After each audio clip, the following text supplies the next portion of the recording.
मध्य रेल्वेने बनावट तिकिटांवर प्रवास करणाऱ्यांविरोधात कडक भूमिका घेत आणखीन एक प्रकरण उघडकीस आणले आहे. 28 नोव्हेंबर 2025 रोजी परळ कल्याण वातानुकूलित लोकलमध्ये तपासणी दरम्यान 3 प्रवासी बनावट UTSद्वारे तयार केलेली सीझन तिकिटे वापरताना सापडले.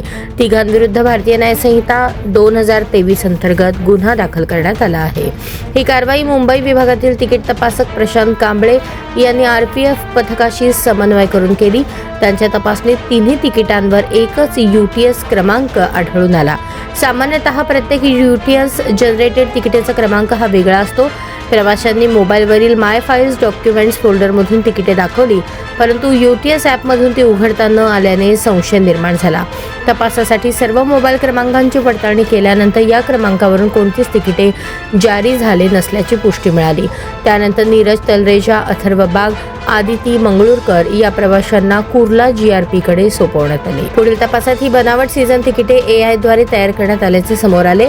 तिघांविरुद्ध भारतीय न्याय संहिता 2023 मधील कलम 318(2), 336(3), 336(4), 340(1), 340(2), 35 अंतर्गत गुन्हा दाखल करण्यात आला आहे. या गुन्ह्यासाठी कमाल 7 वर्षांपर्यंत कारावासाची तरतूद आहे. प्रशांत कांबळे यांच्या सतर्कतेमुळे बनावट तिकिटांचा आणखी एक प्रकार उघडकीस आला असून तपास सुरू आहे.